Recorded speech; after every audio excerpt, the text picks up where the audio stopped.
Hi everyone, this is a checkmate in 4 moves. Now, just before we begin, I'll mention en passant that when this was entered for a prize, the judge, a gentleman by the name of Friedrich Klubner, he's a top composer. I put at least one of his problems on my channel here, and very good it is. But he had an obiter dicta, a comment by the way, to make about this problem, in that he had noticed that the only way that this bishop could get to here is if white had promoted a pawn, considering these 2 pawns have not yet moved. And also that this bishop must have been as a result of a pawn promotion, since it's highly unlikely that black would go to the trouble to put it down here when he'd be otherwise occupied. But apparently he couldn't find anything else wrong with this problem, and neither can I. It is quite a remarkable problem, in fact, and it's not that easy to spot. You have to be very careful here, because what I noticed immediately is that if you play bishop here, blocking the rook, you are then threatening bishop e7 mate. And also there are possibilities too here with rook to e4 if this nasty bishop weren't here. So in other words, if rook a8, then you'd be threatening this. The problem with both of these two at the moment is that the rook protects the pawn here. And even if you go in here, he can look for ways to interpose. So just bear that in mind. And also, rook takes 8. He just takes this, and then white is in danger of being checkmated. So there are 1 or 2 things to consider here. Also, before we go any further, this pawn moving 1 or 2 squares can cause problems. So many would think that the key move is this, and this is the move that I looked at first. I'll not go into any variations, it just doesn't work. So I had to come back and have a rethink. There are back rank threats from black's rook, like for instance if the bishop were to move, the rook could come down here and give check. Alternatively, the rook might decide to go here and come this way. So can you see the key move? Pause by all means. Okay, well, bearing in mind everything that I've said, we need a waiting move. We need to prepare rook a8. So what this rook does is it stuffs out any possibility of back rank checks.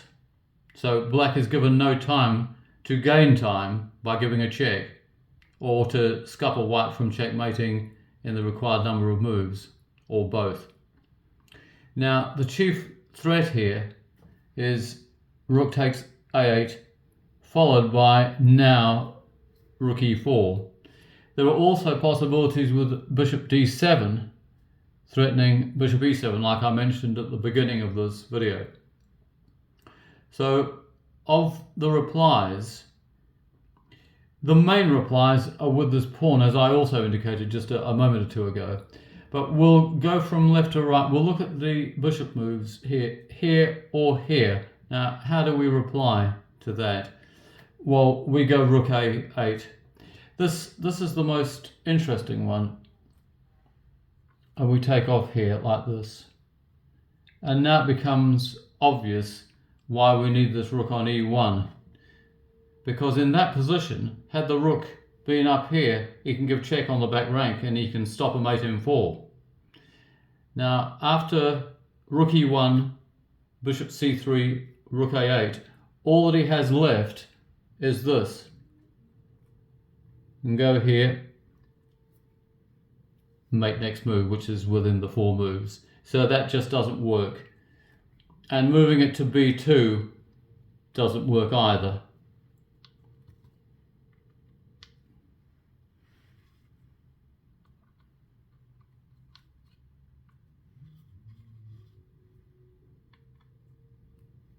For the same reason, effectively. If he moves here, then all that you need to do really is to take off at a8. You're renewing your threat of rook e4. Should he move down here to pin the rook, then it's bishop e7 mate. This is where bishop e7 comes in very handy indeed, because you're deflecting him away from the 7th rank. Should he play here to give even greater support to e7, well, it's just rook e4 mate. There's nothing to be done there. So neither of those bishop moves works. Let's take a look at the rook moves down here. So we've just played rook e1. We've tried these two. Now, in the case of if this rook should go to here, here, or here, it's a simple bishop e7 mate because the rook is no longer protecting. Should, I'm coming to rook a6 and rook a5, I haven't forgotten them. Should the rook go in here, he's blocking the bishop, so it will be rook e4 mate. Should the rook go to here, what happens then?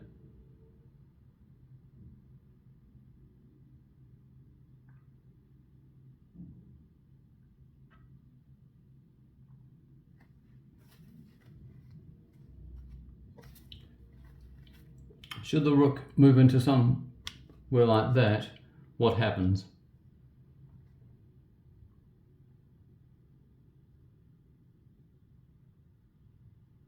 Well, then it's simply, we come back to our old friend rook a8, because although if the rook weren't here, it would be a nuisance, all right, he'd have a check here and he'd be checkmating us. But since the rook is there, there is now no defense to rook e4. It doesn't matter what he does. There's just no defense to him. And of course, should the rook go here, well, you can either take with the rook or you can take with the bishop, and then bishop e7 cannot be stopped.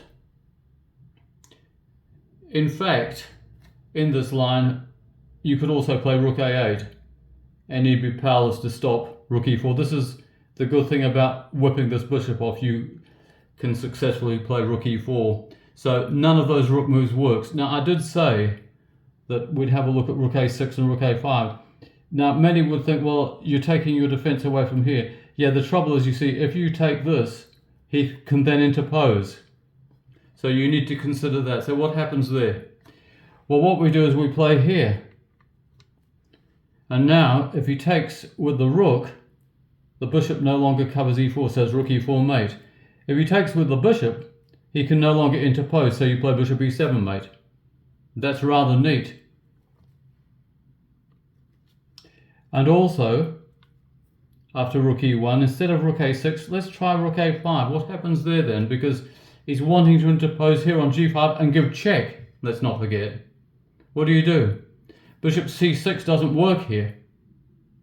But this does. Rook d5, and it's very similar to the previous variation in the sense that you're going to block those pieces. He's going to block them for you. How does he do it? Well, if he plays rook d5, you see, he's again blocking this, so it's rook e4 mate. Should he play bishop here, he's again blocking his defense by interposing, so it's bishop e7. And neither of those two rook moves is given in the published solution to this, which is quite interesting. I think they are necessary to know how to answer them. So I've put those in. And yes, I did solve all of this 100%. And I really do mean 100% with all my little nuances here. So we've looked at bishop b2, bishop c3, and we've looked at all the rook moves. Right. What about the bishop down here? What happens if we move that? Well, clearly, if you move it to b7, it's just bishop e7 mate because you're blocking his protection. If he puts it in here, like that, bishop c6, what happens then? Well, all that we need to do really is take the bishop, and then rook e4 can't be prevented. And the same here, should he play it there, it's rook d5 and rook e4. And of course, if he plays it here, then it's game over, rook e4 mate. So none of those two bishops moves works, and none of the rooks. Now we come to the most interesting parts, the pawn moves. What happens if he pushes it one square? What's he doing here? Well, what he's doing effectively is he's threatening rook takes f7. So if you play rook a8, I'm afraid e takes the knight, and then he has a flight square here. So rook a8 does not work here. So what does work against e6? Well, it's this most amazing move here, stopping him from taking on f7. Now then, if he takes on d7, you take back with the bishop, and bishop e7 cannot be stopped. Should he play? No, he can't play rook a... Well, he can, but he can't interpose because the pawn's in the way, so he has to play rook a5. There's a clue there that there will be a different solution when he marches at 2 squares.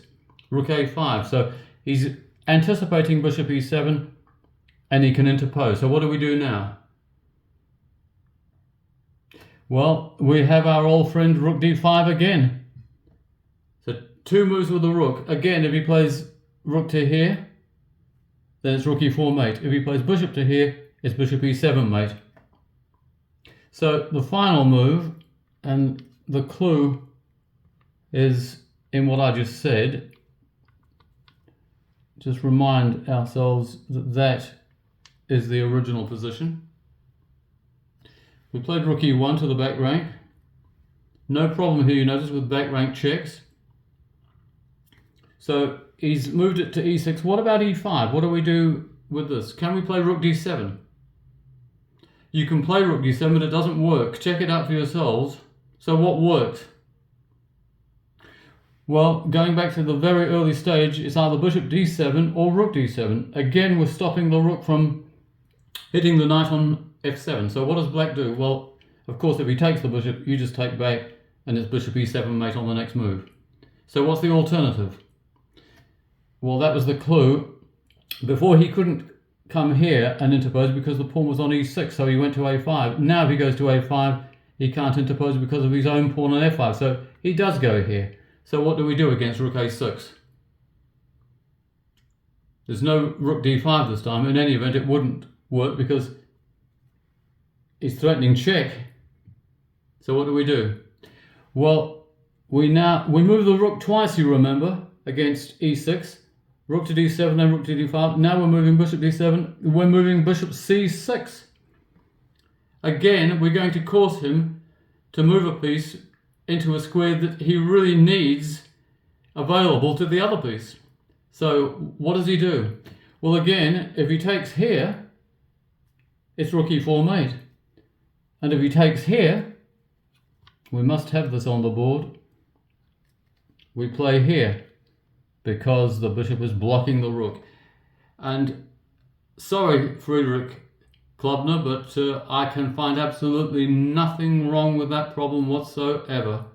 It's being pernickety, and that is a problem with human nature, I'm afraid, that they'll pick up on every little bit and piece that's going around it and try and make an issue out of it. Even all those years ago, 50 years ago, it's rather stupid, isn't it? But I do hope you've enjoyed that one, and I hope you've learnt something yet again from how one piece can block another, and you can make the very best out of it, provided you're not the one who's caught up in it. Goodbye for now.